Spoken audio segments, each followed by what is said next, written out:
Which, by the way, since we're recording here now, have you all had a chance to kind of go through the recordings of the classes so far? Have any of y'all had a chance to kind of have y'all been able to locate them? Like, have y'all gone back and seen if they're there? Because I know they are supposed to be there. I just wanted to make sure, if you all were able to find them. Has anyone had problems with trying to find them,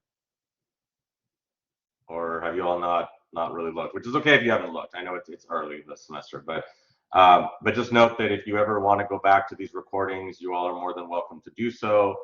Um, it's totally up to you all. It's not just, obviously, of course, I'm glad that you all are here, but if you ever for whatever reason, you need to be out or whatever, that's fine. You could always look at the recordings, and and you should be okay. All right. But okay. But with that being said, we're going to discuss chapter 2 today. We're going to kind of hit on the key points and key concepts that I want you all to, the real takeaways I want you all to get from chapter 2. Has anyone had a chance to go through chapter 2 yet? Have y'all had a chance to kind of read through it a little bit, or not really? If not, it's okay. I mean, you still have the weekend to kind of to go through it, right? But has anyone kind of gone through it a little bit, or not really? Have y'all kind of like skimmed through it, or not really? Again, if you haven't, it's okay. I understand. I mean, we're all busy, so we've all got things we're working on. But I just wanted to see if any of y'all kind of had an idea of what chapter 2 is about, really quickly. Oh, that's cute. There's a bird outside my. It's because I feed the birds. Like I have feeders outside, and so I feed them, and there's one there eating. So that's always cute to see. Always cute to see the birds eating the seeds that I leave out for them. But anyway, that is what it is. But yeah, no, I just wanted to ask if any of y'all have had a chance to go through chapter 2 and could maybe tell me what chapter 2 is about. Have y'all had a chance to go through it, or no, not really? And if it's no, just be honest with me. It's okay. I'm not gonna get mad or anything. Don't worry. I have no one to get mad at you all with me being out sick. So, but I guess not really. Then no one's really had a chance to kind of go through it. See, Jorge says if not, you guys will say, okay, that's fine. So that's okay. So we'll that's what we'll do today. So we will go through it today here. Chapter 2. The title of chapter 2 is called "Beginnings of English America, 1607 to 1660." Now, from that title, that should give you kind of a clue, a good idea in terms of what this chapter is going to be about. So the last chapter that we looked at, of course, was dealing with the Native Americans as they first came over to the Americas, and ultimately the European exploration of the Americas, which included the Spanish as well as oh, that's right. Okay, so that's fine. I was running a little bit late, so I know we needed to finish up a little bit on the Dutch and the French. Go ahead and look at this. Go ahead and look at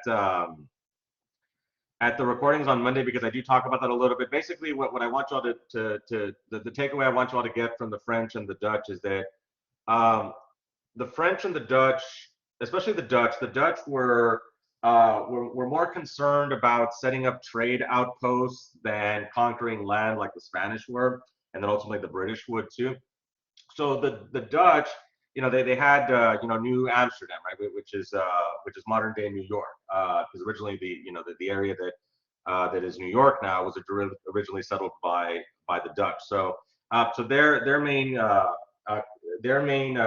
objective in the Americas was not really to conquer vast amounts of land like the Spanish were doing, but to ultimately set up trade outposts and engage in trade with the Native Americans. And so the Dutch definitely did treat the Native Americans, a lot better than the Spanish did, and we'll see also better than the British did.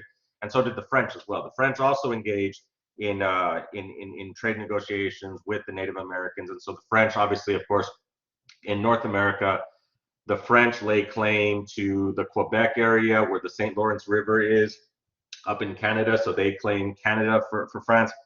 And then they also make their way down through the Mississippi River Valley, and they claim Louisiana and the area surrounding Louisiana for France. And so we'll talk about the Louisiana Purchase later on, but that area was French territory, because the French had, and of course they would ultimately found the port of New Orleans, right? Which, by the way, since we're talking about ports, Florida's getting it really bad right now with the hurricane. I don't know if you've all been watching the news. It's bad. It was Category 4 when it made landfall, almost Category 5.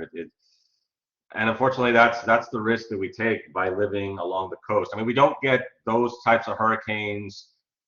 Not every place gets those hurricanes every year, obviously, right?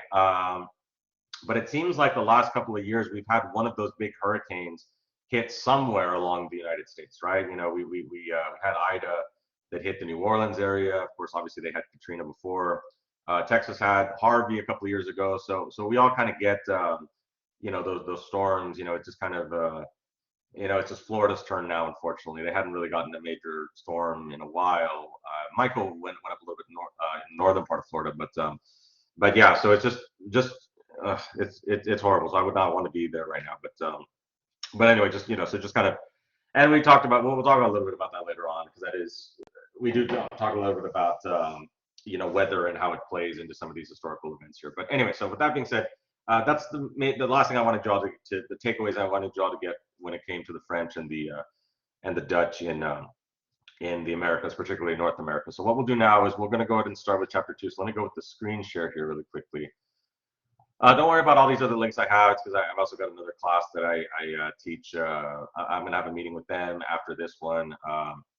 So let me go ahead and share the screen right here, and then we'll discuss here chapter 2. So okay, all right. So now some of these concepts you should be familiar with in chapter 2, like Jamestown. Again, we will be discussing Jamestown. We'll be discussing the Pilgrims. We'll talk about the Puritans.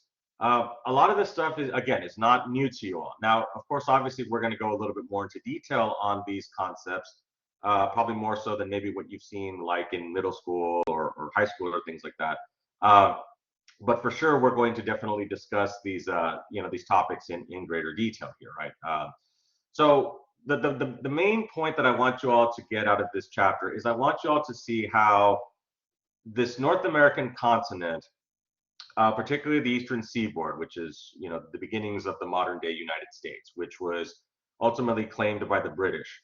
I want for you all to see how this area transforms and how the British are able to tap into the, you know, the vast natural resources that we see in the eastern on the Eastern Seaboard, and also what this does to the Native American populations that are living there as well, because the Native American populations are going to change forever. You know, and it's going to be something that, you know, we'll talk, you know, and this is going to be something that we'll be talking about throughout our course. I think I've said before that the teaching of history, especially like in American history, we tend to see a lot of recurring themes within American history. You know, just like, you know, it's no different than like, you know, like certain movies have certain themes, they have certain motifs, like in music. So in history, you see that also, right? You see trends, you see different patterns. And so we're going to take a look at some of those patterns and how these patterns start when it comes to the interactions that the Native Americans are going to have with the settlers, and particularly the British here. So that's kind of what we're going to be starting with, right? You know, we will discuss you know, John Smith and obviously what happened with him and Pocahontas, and so we'll talk about that in greater detail here, right? So, but first off, what we need to do is we need to discuss why the British were coming over to the New World here. So when we look at, you know, these concepts here, right? Unifying the English nation, England's stability in the 16th century was undermined by religious conflicts, right? So we're going to talk about how the Puritans were coming over. You know, everyone likes to talk about, oh, to escape religious persecution. The other thing about that is that they were also wanting to practice religion their own way, right? So they wanted, you know, to have that freedom to be able to practice their own religion, their own version of Christianity, and not be tied down to, you know, what was going on with the Anglican Church here, right? Because obviously, what happens here, let's talk about this a little bit, right? So the Anglican Church, of course, is the official Church of England. Now, does anyone remember how that church came to be? The book talks about this at the very beginning. Does anyone remember how that happens? There's a very famous story that went into the founding of the Anglican Church in England. Does anyone know what that story is? Does anyone know what king that involved? That did involve probably the most famous English king of all time. Let me see. What's the answer here? Henry VIII. Yes, exactly, Raphael. Yes, Henry VIII. Yes, he wanted the divorce from Catherine of Aragon. The Pope wouldn't grant that divorce, and so he basically said, "All right, I'm going to make my own church. I'll get my divorce." And so he causes for Great Britain to leave the Catholic faith, and they formed the Anglican Church. And so this is important because we're going to talk about how the Anglican Church is also going to it's going to be heavily criticized by the Puritans, right? So England's methods to subdue Ireland in the 16th, early 17th centuries established patterns that would be repeated in America. The book talks about that. The British, obviously, of course, had discrimination towards the Irish because the Irish were Catholic, and so they saw them as like savages, right? All the stereotypes that we think of when we think of the Irish, right? Oh, they're just a bunch of drunks or whatever, So a lot of that was going on, right? A lot of this idea of a lot of these ideas were going forward, right? A lot of these stereotypical ideas that you saw here, right? Looking at the Irish as subhuman, right? And so we would see those same stereotypes play itself out, when it came to the treatment of the Native Americans, right? A lot of these settlers would have major issues with the Native Americans because they did not see them they didn't see them as human, right? They saw them as subhuman, and they did not. Not only did they not agree with their customs, but they felt that their customs were inferior.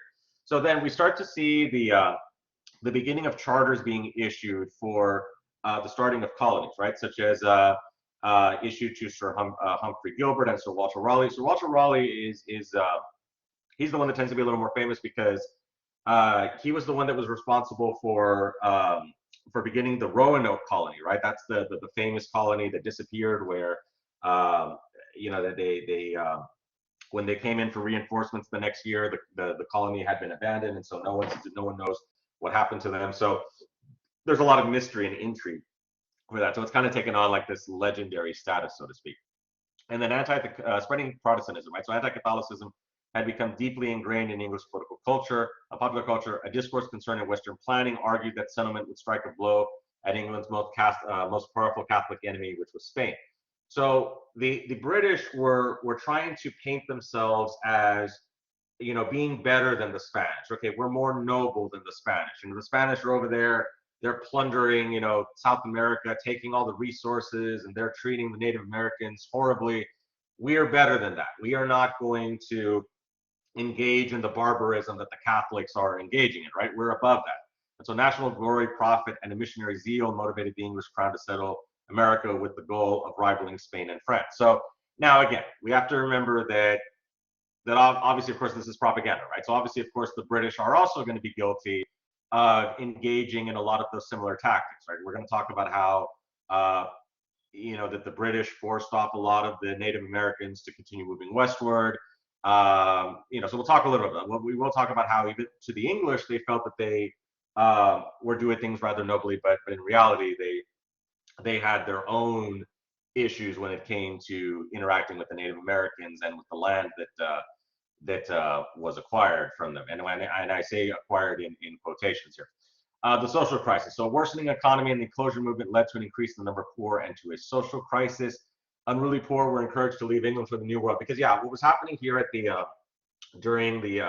what was happening here at the time was that as a lot of these richer farmers were buying up property and fencing it in, enclosing it, that originally had been left for everyone to use. So we start to see the end of like common ground and common ground that had been left for common use. Now everyone's starting to own everything. This put a lot of people. This caused for a lot of people to ultimately lose their jobs, and so they had to move to the cities trying to find work. And so this created a lot of issues because you had too many people that were moving at the same time, and so this created a lot of social unrest particularly in London and a lot of these cities. So one of the solutions to this was to have these unruly peasants move over to the New World because there was a lot more opportunity. And so we'll see how when we talk about Jamestown, right, that a lot of the people that went to Jamestown were these young male, that they weren't really all that skilled. They weren't really the high the high rungs of society, so to speak. They were instead the bottom rungs, and so you had a situation where you didn't have the wealthy or the elites really moving to the New World, at least not yet, because there was no need for them to leave. If they had things good in London, why would they go move out to the frontier where there's nothing? I mean, because if you're going to be moving out to the New World, you're going to be roughing it, right? And so that is obviously what happened here within Jamestown, right? But this did attract, some people, especially when we look at Thomas More's Utopia, when he talks about masterless men. He describes a place where settlers could go to escape the economic inequalities of Europe, a place such as many could imagine America to be. The English increasingly viewed America as a land where a man could control his own labor and thus gain independence, particularly through the ownership of land. So because Great Britain was getting overcrowded, and of course, and Great Britain is not a very large country at all, right? It's very, very, it's pretty small. I think the state of Texas is even bigger than Great Britain. So when you think about that, you think of, just, how small this country is. Yeah, it's going to get crowded pretty easily. So this idea of going to untapped land, going and being able to be your own master, right? Not having to work for someone, be able to own your own acreage and live off that acreage and not have to worry about having to work for someone. I mean, it's something we all kind of dream of, right? I mean, it'd be nice to be our own boss, right? And kind of do our own thing. And so this attracted people that hadn't made it in Europe, giving them more opportunities to be able to be successful. And we will see that this was the case for some of these, and especially some of these, more wealthier colonists that were able to take advantage of the headright system, which we'll talk about that here right now. So the coming of the English. Okay, so English immigrants. So sustained immigration was vital for the settlement's survival. Between 1607 and 1700, a little over 500,000 people left England. They settled in Ireland, the West Indies, and North America. So, yeah, obviously, of course, they would go to Ireland first since it's a lot closer. The West Indies was also more of a desired location because the sugarcane was a very profitable business. But there's only so many people that can move to the West Indies because those islands are even smaller than Great Britain, right? So that area is going to get crowded even quicker. So then, kind of the last stop for people was North America. North America was kind of looked at as kind of like the final stuff about that. Okay, sorry about that. I got these YouTube these YouTube ads that pop up. So anyway, so with that being said, North America was kind of looked at as kind of like the least desirable, at least initially. But then of course we would see how North America would just explode in growth here, at least British North America. Okay, indentured servitude. Now this should sound a little bit familiar to y'all, right? Are y'all familiar with the concept of indentured servants? Have y'all heard of this concept before, or not really? Do y'all remember reading about indentured servants like back when you took history before? Do y'all remember what that was about, or was it a good thing or not so good thing? Not really. Okay, so let's kind of talk about this a bit. Okay, because I know I do remember that, yeah, when I took history in high school, we did talk about this, but again, not everyone has the. Oh, it's fine. We'll talk about it right now. So basically, indentured servitude is basically temporary slavery, where obviously people wanted to come to the New World because they weren't able to find those economic opportunities there within Great Britain. But then they're caught in this catch-22. They're caught in this catch-22 where, like, okay, I want to go somewhere else to make money, but I don't have the money to get there. So what do? I don't want to be stuck here, because if I'm stuck here, I'll never make money. I need to get to the New World to be able to make money and be successful, but I can't get to the New World. It's kind of like where, have you heard the phrase, like, have you heard of this situation where, like, I'm applying for jobs, but no one will give me a chance to get hired. So, and then you're kind of just spinning your wheels, right? Because it's like, okay, like, why have I not been able to get hired here, right? I keep trying and nobody will give me a chance. So it's kind of a similar situation, right? So you had the situation where 2/3 of the English settlers came to North America as indentured servants. Indentured servants did not enjoy any liberties while under contract. Like I said, this was basically temporary slavery, where you would sign away your rights for about 7 years, and then in exchange, they would pay for your voyage to come to the New World, and then you basically had to be their slave for 7 years. So and again, and there was no there were no rights, right? You know, they could do whatever they want to, right? Basically, they owned you. So the only saving grace was that it was only temporary, right? So eventually, once you served out the time of your contract, then you could also you could then be on your own, and then in some cases, some of the colonies also provided land for the indentured servants once they were able to serve out their I guess you could say their contract. Some of them would say their sentence, but yeah. So it was very difficult, right? And this was the precursor to you know to the slavery that we would talk about here in a bit. So okay, land and liberty. So land was the basis for liberty, including voting rights in most colonies. We will talk about this later on in terms of how this is one of the major requirements for voting in the New World. You know, the colonies, and then eventually early in the United States up until Andrew Jackson kind of stepped in, and the Jackson administration put pretty much put an end to that. But originally, yeah, you had to be a property owner to vote here. Colonies were started as huge land grants to a company or proprietor, right? So, excuse me. So originally, these colonies, such as the Virginia colony, the Massachusetts Bay colony, they were started not necessarily by the royals, but instead the royals would allow for companies to go and basically enter into a contract where they would then colonize the colonies, right? They would colonize the areas, right? So a private company was basically in charge of colonizing the area, and basically they were the de facto government. So it's kind of interesting, right, to think of a private company basically being in charge of the colony here, right? Which is not all that unique. We also would see that with the East India Trade Company. They basically were the de facto government in India as well. So this was the process that the English engaged in, at least temporarily. Okay, so as many settlers went to the Chesapeake and New England so more settlers went to the Chesapeake and New England area than New Mexico, Florida, and New France combined. The English were chiefly interested in displacing the Indians and settling their land. So remember we talked about how that this is different than what the French and the Dutch would do, right? So we would see that the British would not necessarily be interested in just setting up a trading outpost on the coast like the Dutch did, but instead wanted to expand their territories. The English did emphasize converting Indians like the Spanish and the French did, but they weren't as successful as the Spanish were. And again, the Spanish were successful mostly because of brute force here. Most colonial authorities in practice recognized the Indians' title to land based on occupancy. So they did have some respect for the Native Americans' right to this land, and so ultimately they would have to engage in purchasing the land or engaging in treaties. Normally after they had defeated the Native Americans, so just to say that they had acquired the land officially here, right? The 17th century was marked by recurrent warfare between colonists and Indians. Wars gave the English a heightened sense of superiority. We will talk about a few of these, such as the uprising of 1622, as well as the Pequot War here. Conservation of Indian life, English goods were eagerly integrated into Indian life.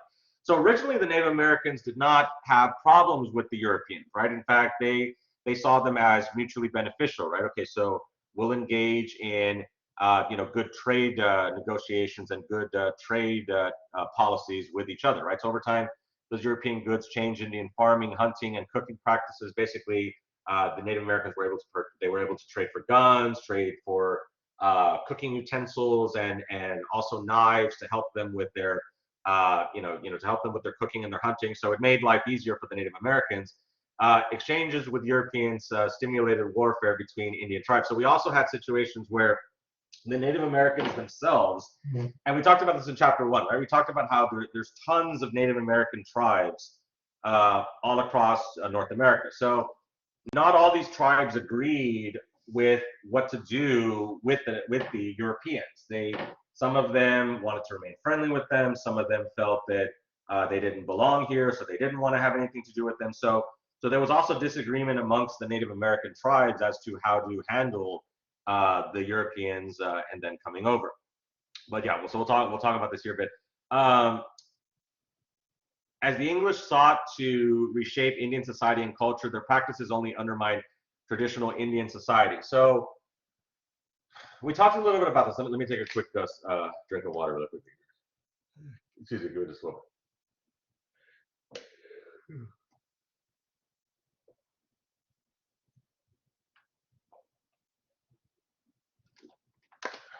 Okay. So we're talking about how that the Native Americans, obviously, of course, their lives, would be changed forever with the Europeans, particularly the British, the British coming over here to the eastern United States. Because what we would see here is we would see that there was going to be this conflict, and we kind of talked a little bit about this conflict last week, right? This conflict in culture, this conflict in religion, these conflicts in ideas.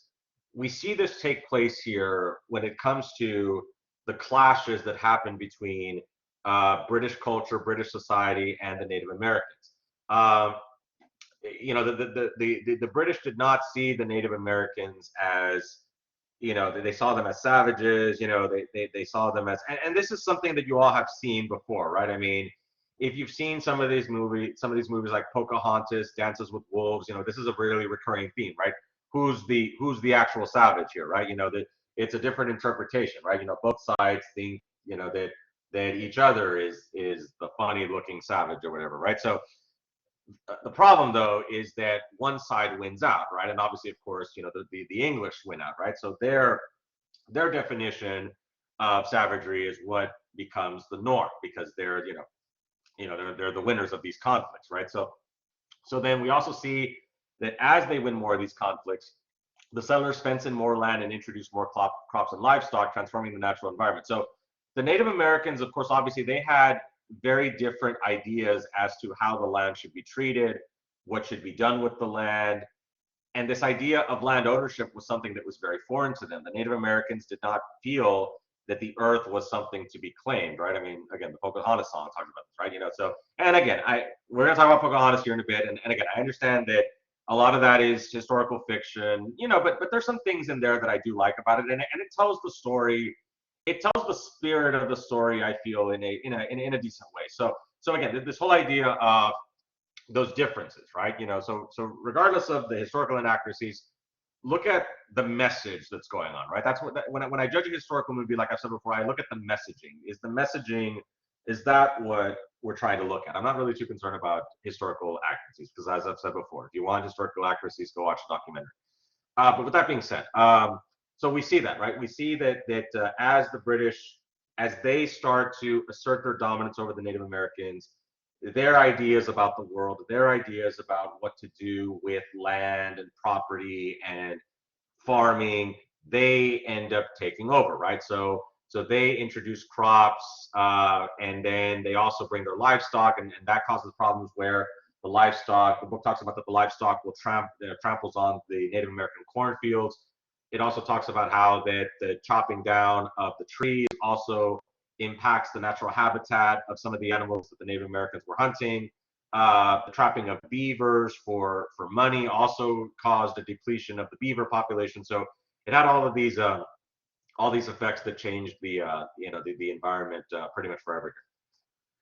Okay, let's get to Jamestown now, settling the Chesapeake. Okay, so, and again, if any of y'all have questions, please let me know. Okay, if y'all have questions, please stop me. Definitely be okay with asking questions here. So, okay, anyway, let's get to Jamestown really quickly. Okay, so the Jamestown colony. So settlement and survival were questionable in the colony's early history. So Jamestown obviously being the first official British colony in the Americas, there in the Virginia area. And so it was questionable. The settlement and survival was questionable in the colony's early history because of high death rates, frequent changes in leadership, inadequate supplies from England, and placing gold before farming. So the whole administrative setup of the town was just totally in shambles, right? There was there was issues with the hierarchy, right? And people did not prioritize what the main responsibilities of a new colony was supposed to be, right? So just kind of imagine yourself, right? If you're out there in the middle of nowhere, you have to prioritize your most immediate needs, right? You need to be able to have food, water, be able to have shelter to be safe. But what was happening is that instead of doing the boring, mundane tasks of trying to grow crops and be able to fish and be able to have food and water to survive, a lot of these younger immigrants that were coming over, the settlers were more concerned about wanting to replicate the Spanish, right? They wanted to go, they knew about the conquistadores, right? They wanted to go and kind of replicate the same thing, right? They wanted to make it rich and find gold. So unfortunately, that caused, some major issues, right? Because by 1616, about 80% of the immigrants who had arrived in the first decade were dead. Then, of course, that leads us to John Smith, right? And of course, John Smith is probably one of the most famous, uh, early historical figures in early American history, right? It's almost become legendary, right? His leadership, his very strong military inspired leadership.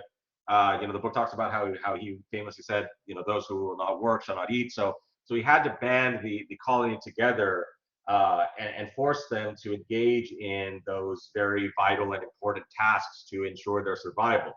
Um, so new policies, of course, were adopted in 1618 so that the colony could survive. We have the headright system.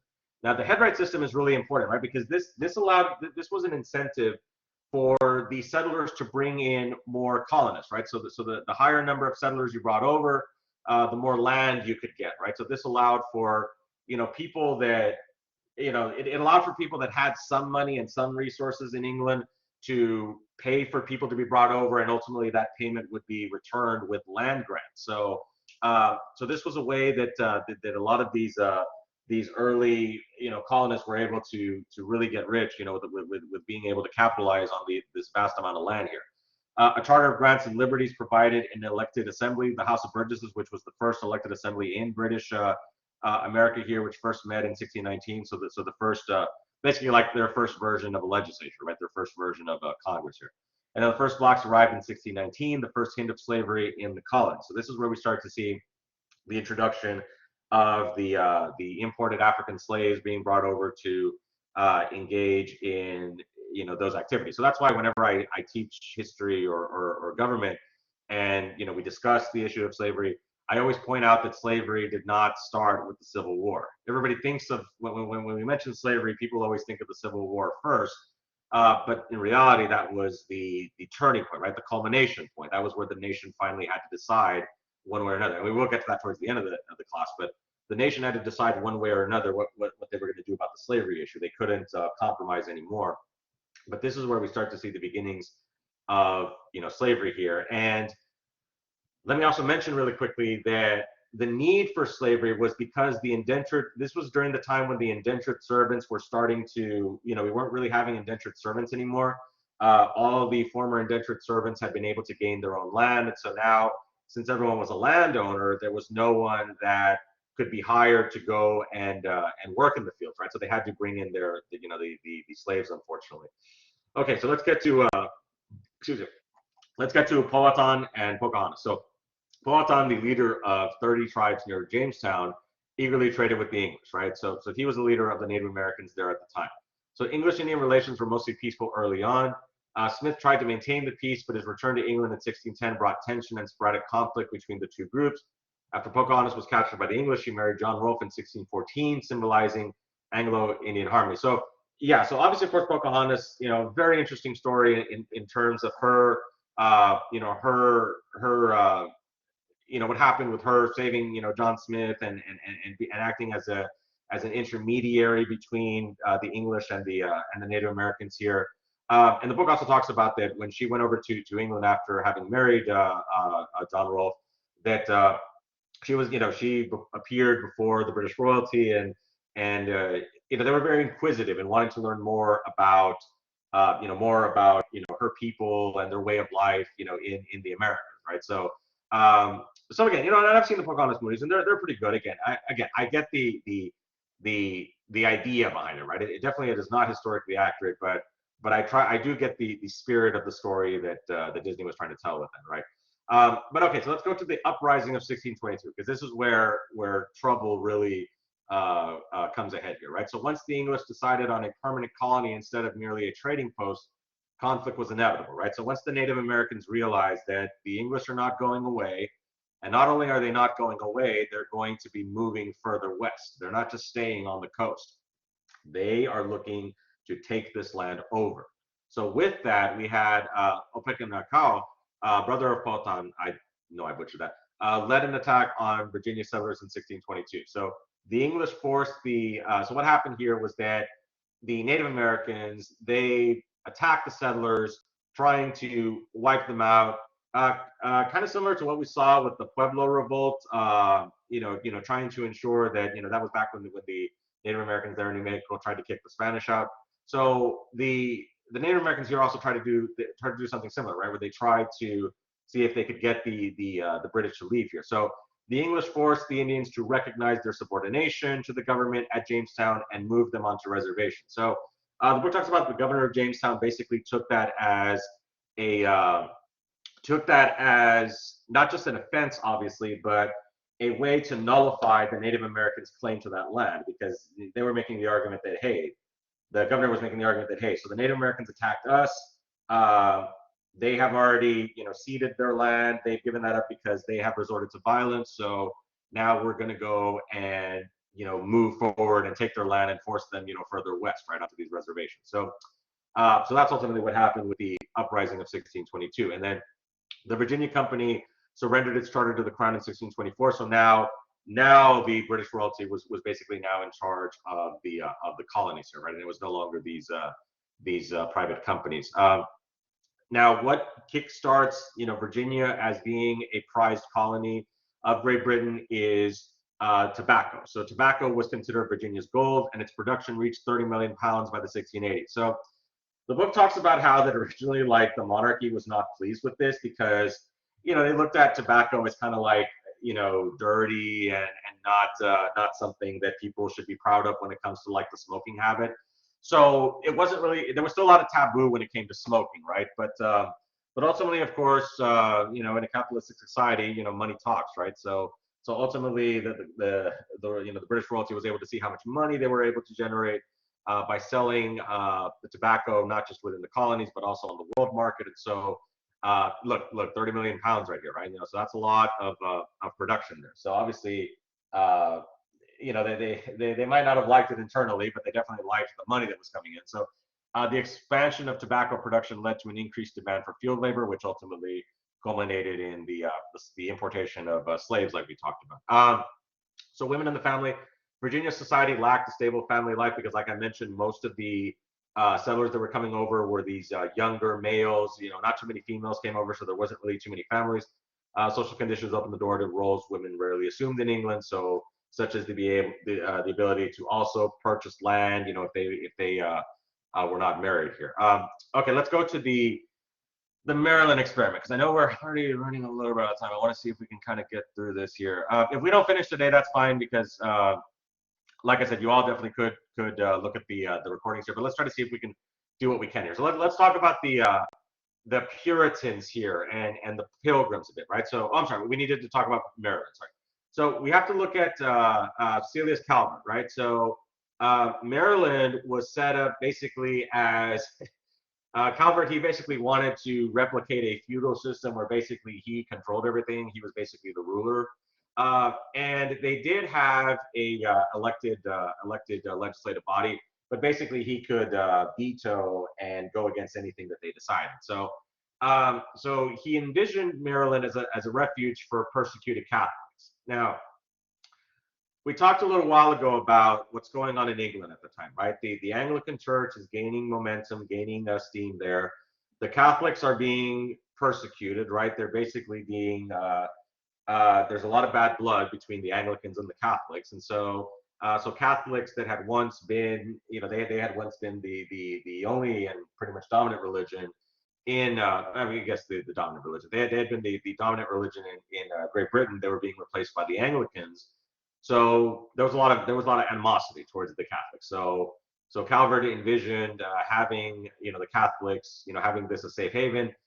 So most of the appointed officials were initially Catholic, but Protestants always outnumbered Catholics in the colony. So right, this was a very contentious situation, right? Because you had the elites that controlled everything; they were Catholic, but the majority of the people were Protestant. So it caused a lot of social tensions here, right? And although it had a high death rate, Maryland offered servants greater opportunity for land ownership than in Virginia. So, but again, there was more of this religious issues because of the differences between the Protestants and the Catholics here.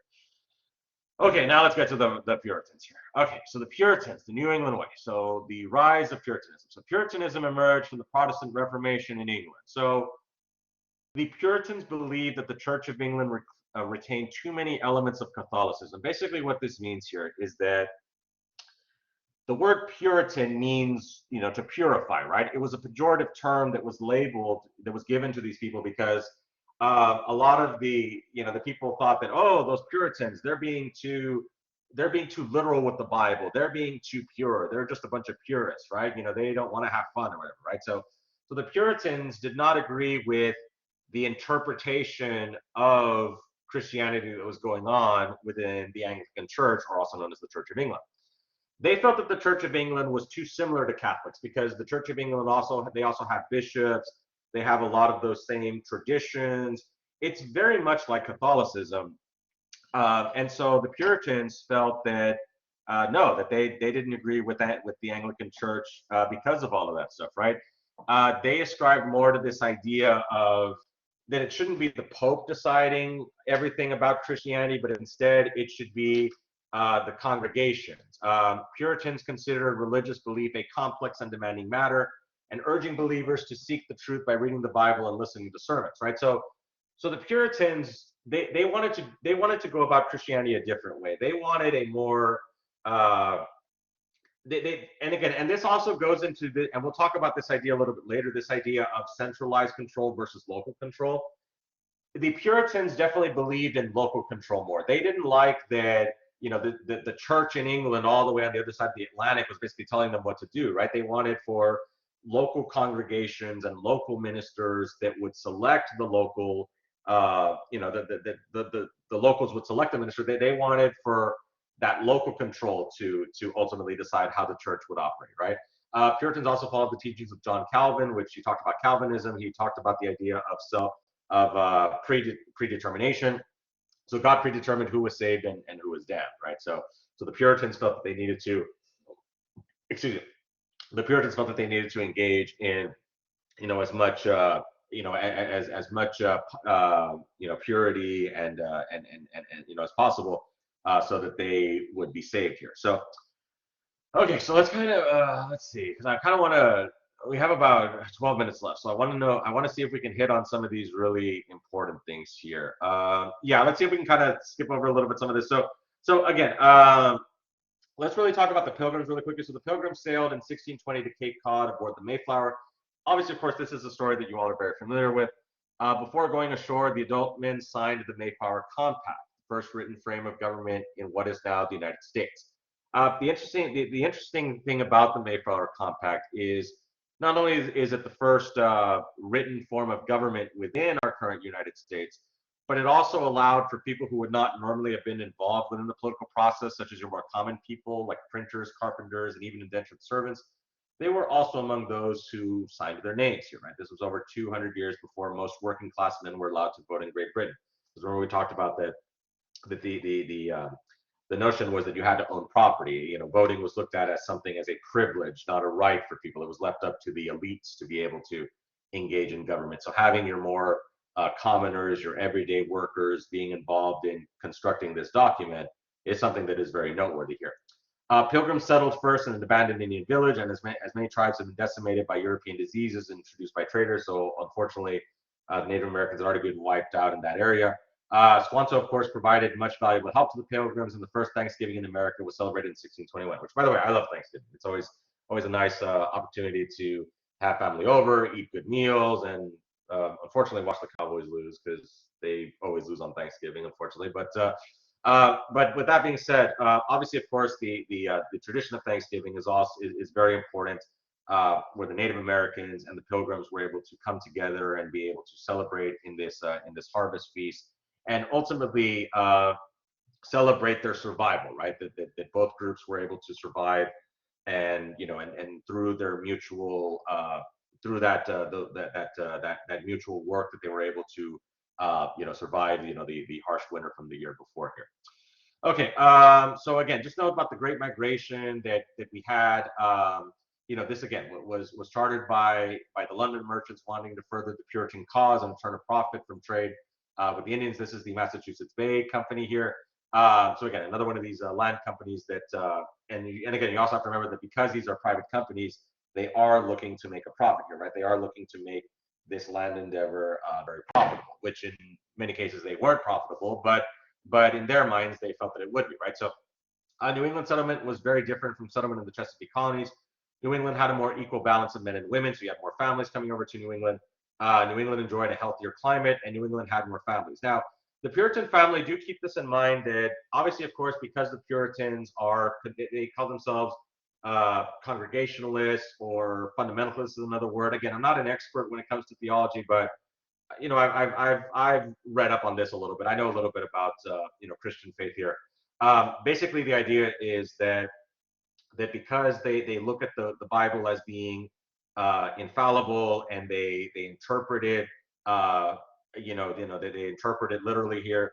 That that allows for them to be able to live their lives according to how the Bible says, right? So this is where you have the idea where the husband is the man of the house and the wife is just subservient, and so again, just note that this is a very obviously a very strict way of running a family here, right? So the government and society in Massachusetts also, like I mentioned, they tended to believe in self-government. We will see this theme recurring when we look at how the issues that we'll see with the colonies and the British, once the British try to assert more control over the local governments. So again, this is one of the main reasons why we have the Revolutionary War in the first place, right? So each town had a congregational church and a school. To train and educate a ministry, Harvard College was established in 1636, which ultimately would become Harvard University. The freemen of Massachusetts elected their governor, and church government was also decentralized. Again, going back to this idea of local control.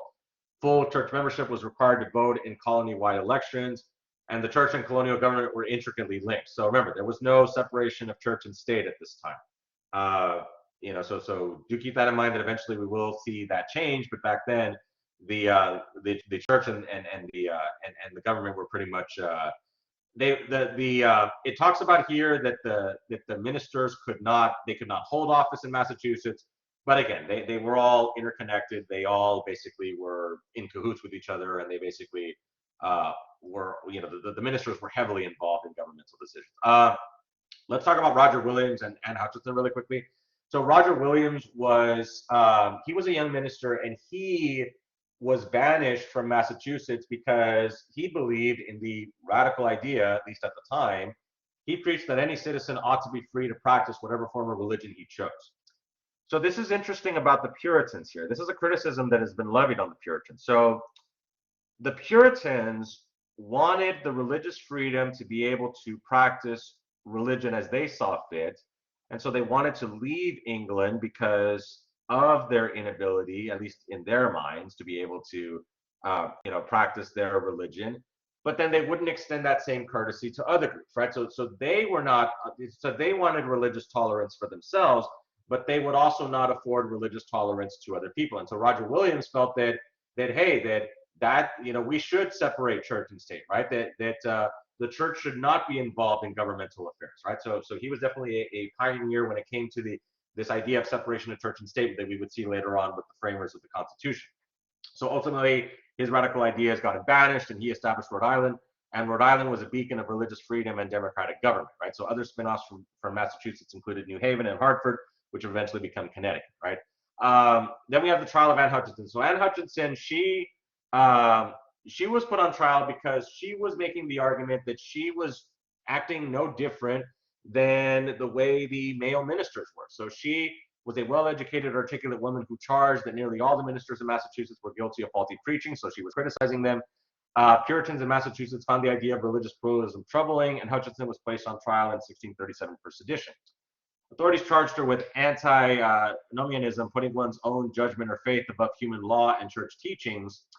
And on trial, she spoke of divine revelations. But what Anne Hutchinson was saying was, how is her visions and how is what she's saying, how is that any different than what the male preachers are saying? So she was trying to make an argument that because she was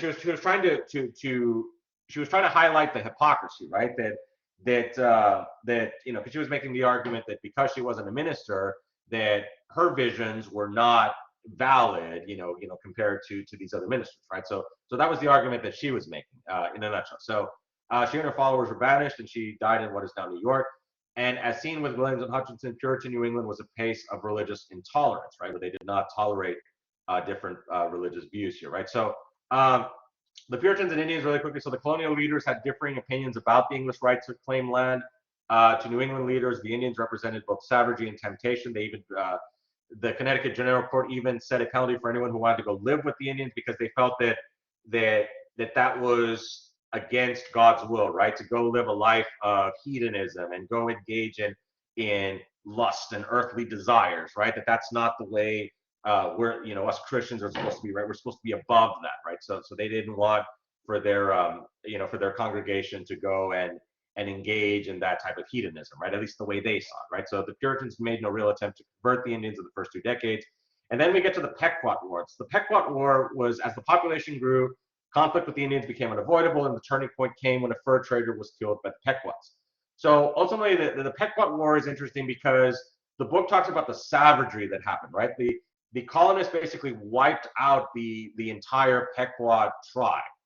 They massacred 500 of them at the Indian village of Mystic, and exterminating the tribe or selling it into slavery in the Caribbean, right? So that's what the book talks about, right? The book talks about how barbaric it was, the barbarism that occurred in terms of how savagely the Native Americans were wiped out here, and that removal of the Pequots opened the Connecticut River Valley to rapid white settlement. Okay, let's go to the halfway covenant really quickly, and then we'll see if we can talk about English Civil War. Okay, let's see. So the halfway covenant, basically 1650, many Massachusetts residents, children of the Great Migration generation, had been baptized as infants, but could not prove they had undergone the conversion experience necessary for full church membership. Basically, what the book is talking about here is that the ministers and the preachers, the Puritan ones, they were in a dilemma, because they saw that their congregation was not being as faithful to the Bible as they were. This recent generation was engaging more in trade and becoming more secular. So they didn't like that, but they knew that their church was not going to be able to survive if they didn't have membership. So they had to kind of compromise, right? Even though they didn't like it, it says the ministers castigated the people for various sins. The halfway covenant, allowed for this compromise that allowed the grandchildren of the Great Migration generation to be baptized and be granted a kind of halfway membership in the church. Now, the last thing we'll talk about really quickly is we do need to talk about the English Civil War. This occurred here, which had unrest between Parliament and the Stuart monarchy, leading to the beheading of Charles I. The Commonwealth established Oliver Cromwell, who ruled until 1660, when the monarchy was restored under Charles II. The English Civil War of the 1640s illuminated debates about liberty and what it meant to be a freeborn Englishman. So do keep this in mind, right? That what we see here is that there's a fundamental disagreement in Great Britain about the rights of Englishmen. And this goes back to the Magna Carta, and we would also see this, and we'll talk more about this, as we progress through the class. We're going to talk, when we get to the Declaration of Independence and the Constitution, we're going to talk about the idea of habeas corpus, the idea of due process, this idea of inalienable rights, that the king, King John in 1215, the signing of the Magna Carta, which basically made it to where the king can't just go and take away your house for no reason. The king can't just go and put you in jail for no reason.